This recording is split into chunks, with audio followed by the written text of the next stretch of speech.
दुनिया बदल रही है। शक्तियों के केंद्र हिल रहे हैं। जो कल तक आदेश दे रहा था, आज सफाई दे रहा है।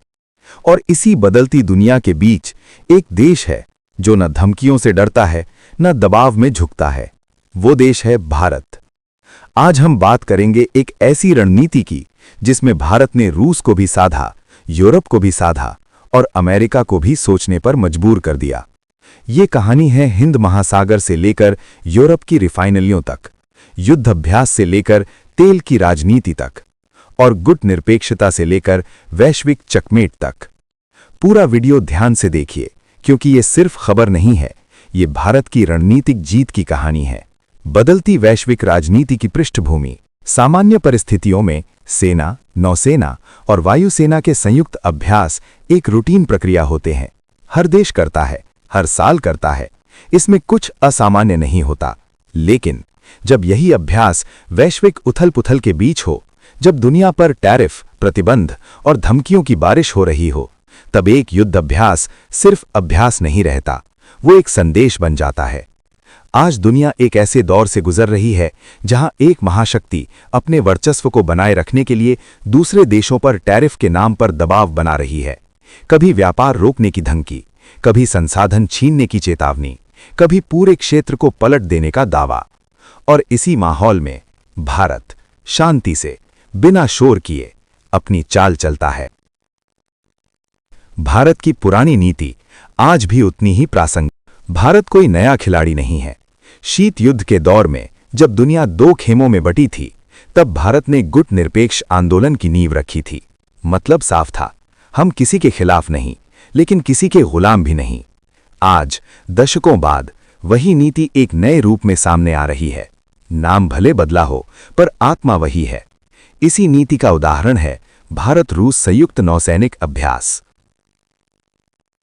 भारत रूस संयुक्त युद्ध अभ्यास क्यों है खास? खबर सामने आती है कि भारत और रूस हिंद महासागर में संयुक्त नौसैनिक अभ्यास करने जा रहे हैं। ये अभ्यास 18 से 25 फरवरी के बीच होगा। रूस की ओर से पैसिफिक फ्लीट का फ्रिगेट मार्शल शापोशनिकोव इस अभ्यास में हिस्सा लेने आ रहा है। जहाज ओमान के मस्कट से रवाना होगा, बंगाल की खाड़ी पहुंचेगा, विशाखापट्टनम में भारतीय नौसेना के साथ अभ्यास करेगा और फिर व्लादिवोस्टोक लौट जाएगा। ये अभ्यास मिलन नाम से जाना जाता है। एक्सरसाइज मिलन, इतिहास और महत्व। मिलन कोई नया अभ्यास नहीं है। इसकी शुरुआत हुई थी 1995 में।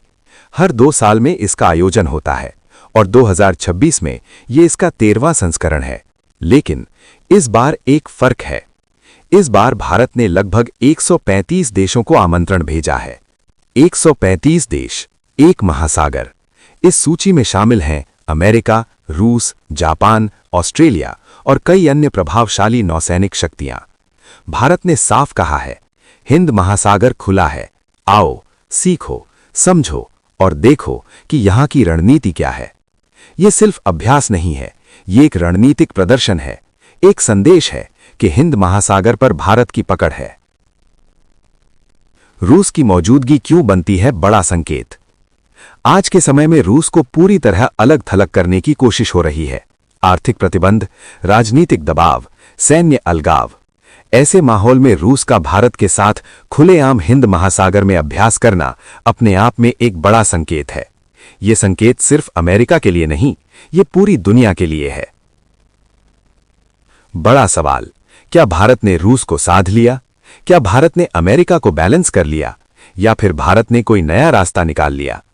जवाब आसान नहीं है, लेकिन कहानी बहुत दिलचस्प है। जब दुनिया धमकियों से भर गई।